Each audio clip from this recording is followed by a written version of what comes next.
She had seen it all before. The looks, the hesitation, the microaggressions that dripped with unspoken prejudice. Amara Johnson was no stranger to the way some patients tensed when they saw her dark skin.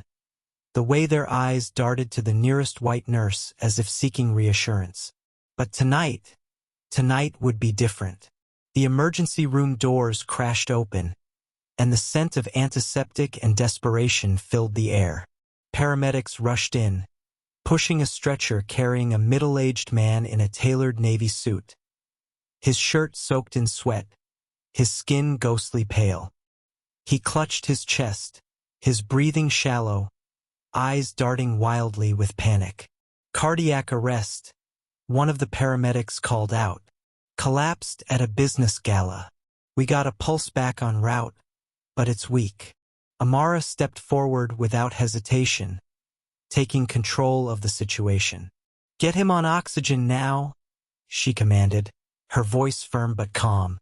She pressed a stethoscope against his chest, listening to the erratic heartbeat, her hands moving with the precision of years of experience. Then his eyes fluttered open, bloodshot, filled with pain, but also something else, a flicker of disdain. His gaze landed on Amara, and despite his condition, despite his own mortality hanging by a thread, he rasped out words that made the air in the room turn frigid. No, not you. Get me a real nurse, he wheezed. The room fell silent. The other nurses and doctors exchanged uneasy glances. The monitors beeped steadily, an eerie metronome to the tension hanging in the air. Amara's hands paused for the briefest second. She had heard worse, but there was something bitter about a dying man using his last breaths to voice hatred. Still, she did what she had always done. She saved him anyway. Sir, you are in critical condition. If I stop helping you, you will die. Her voice was steady, professional, but there was steel underneath. The man groaned in protest, weakly trying to push her hands away, but his strength was fading fast, his fingers barely brushing against her arm before falling limply to his side. The heart monitor blared. A flatline. He's coding, a doctor shouted. Time slowed. Amara grabbed the defibrillator paddles and pressed them against his chest. Clear. A violent jolt rocked his body. Nothing. Again. Clear. His body convulsed, then fell still. The silence that followed was suffocating. Then a pulse. Faint but there. A collective exhale filled the room. Amara didn't acknowledge the weight of what just happened. She simply turned to the nearest nurse. Stabilize him and monitor his vitals. He needs an ICU bed, stat. She walked out without a backward glance. Hours later, the world outside the hospital was quiet. Inside, the fluorescent lights buzzed softly as Amara reviewed patient charts at the nurse's station. She barely looked up when she heard the shuffle of weak movement behind her. Nurse Johnson. She turned to see Elliot Calloway, the man who had insulted her while she was saving his life, standing unsteadily, gripping his fore-pole for support. His once pristine suit was crumpled, his face drawn and pale. He looked nothing like the powerful CEO he was known to be. You should be resting, she said simply, flipping through the chart. He hesitated, as if struggling to form words. I didn't mean what I said, he muttered, voice hoarse. She finally looked at him, expression unreadable. Didn't you? She asked. Silence stretched between them. He swallowed hard, eyes dropping to the floor. I was scared, he admitted. I wasn't thinking. Amara gave a slow nod. Scared people reveal who they really are, Mr. Calloway. His jaw tightened, but he didn't argue. He had nothing to say, not after she had held his life in her hands and saved him despite his words. Before she could dismiss him, a new presence entered the hallway. A tall man in a black suit approached, his expression unreadable, his steps measured. Calloway stiffened. The man pulled out a badge. "Mr. Calloway, I'm Agent Douglas with the FBI. We need to talk." Amara didn't move. She didn't have to. The color drained from Calloway's face. "What is this about?" he demanded, but his voice lacked its usual authority. Agent Douglas didn't blink. "Your company's financial records. Fraud. Embezzlement. We have a warrant." The world seemed to tilt for Calloway. His breath quickened. The machines in his hospital room beeped in sync with his rising panic. Amara watched it all unfold with a calm expression. She knew. She knew that karma had a way of showing up when people least expected it. Calloway had barely escaped death once that night. But now a different kind of reckoning was at his door. And she had a feeling this was only the beginning. The silence in the hospital room was thick with tension as Ethan slowly opened his eyes. The bright overhead lights burned into his vision, making him wince. He could hear the steady beeping of the heart monitor, the rhythmic pulse reminding him that he was still alive. But as his mind cleared, memories of his last waking moments flooded back. He had been at the country club, laughing with his friends. Then he had collapsed, his chest tightening, breath hitching, body betraying him. And now he was here. A soft rustling of fabric caught his attention. Standing by the four-drip, adjusting his medication, was the nurse, the same black woman he had insulted before he blacked out. His stomach twisted. Amara.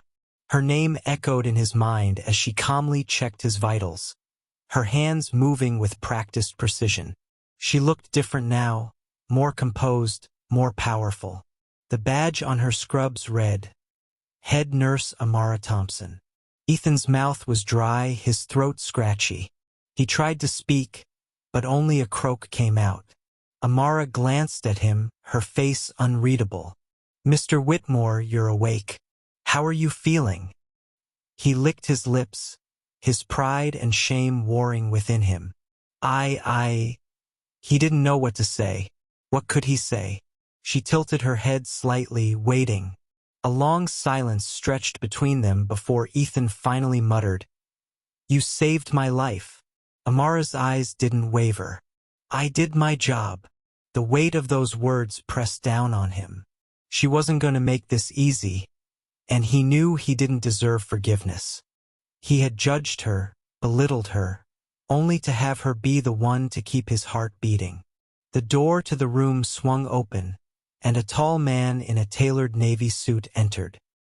His presence was commanding, the sharp lines of his face set in a firm expression. "Mr. Whitmore," the man said, flipping open a file. "I'm Dr. Harris, your cardiologist." Ethan barely acknowledged him, his gaze still locked onto Amara. But then Dr. Harris spoke again, and his next words sent a shiver down Ethan's spine.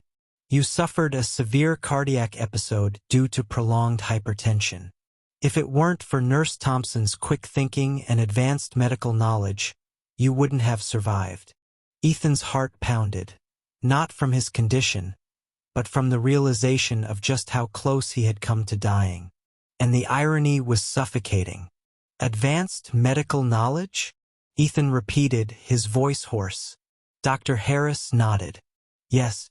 Nurse Thompson is not just a nurse. She's a trained trauma specialist with a background in emergency medicine.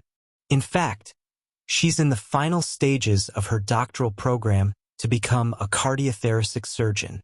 Ethan's breath caught. His mind reeled. A doctor. She had been more qualified than half the people in this hospital, and yet he had treated her as if she were beneath him. His stomach churned with regret. Amara didn't acknowledge his shock. Instead, she checked his 4-1 last time before nodding to Dr. Harris and heading toward the door. "Wait." She paused but didn't turn around. Ethan swallowed his pride, his voice raw. I owe you an apology. A real one." Slowly, Amara turned to face him. Her expression was calm, but there was an unmistakable fire in her eyes. "You don't owe me anything, Mr. Whitmore," she said. "But perhaps you owe it to yourself to ask why you felt the way you did before." The words stung. Not because they were cruel, but because they were true. Ethan exhaled shakily. "I was wrong." Amara didn't respond immediately. Instead, she studied him for a long moment before nodding slightly. "I hope you mean that." She walked out, leaving him to sit with the weight of his own self-reflection. Days passed, and Ethan's health improved.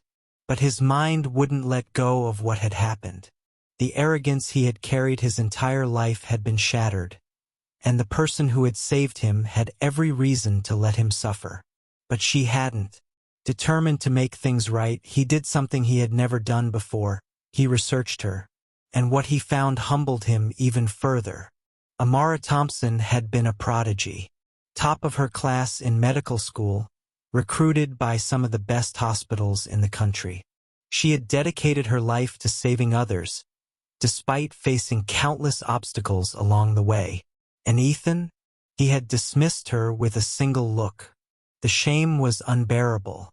When the day finally came for him to be discharged, he didn't leave immediately. Instead, he waited outside the hospital, hoping to catch her before her shift ended. When she finally stepped out, he approached her cautiously. "Nurse Thompson." She looked at him, clearly surprised. "Mr. Whitmore, I thought you'd be long gone. I couldn't leave without saying thank you, and without asking if we could start over." Her expression remained guarded. "Start over?" "Yes," he said, his voice sincere. "I want to learn. I want to understand. I want to be better." Amara studied him for a moment, then finally, a small smile tugged at the corner of her lips.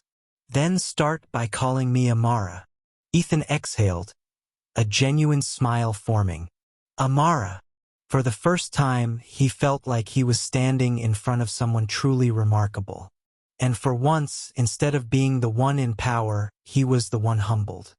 Justice had been served, not in the form of punishment, but in redemption. And for Ethan Whitmore, it was just the beginning.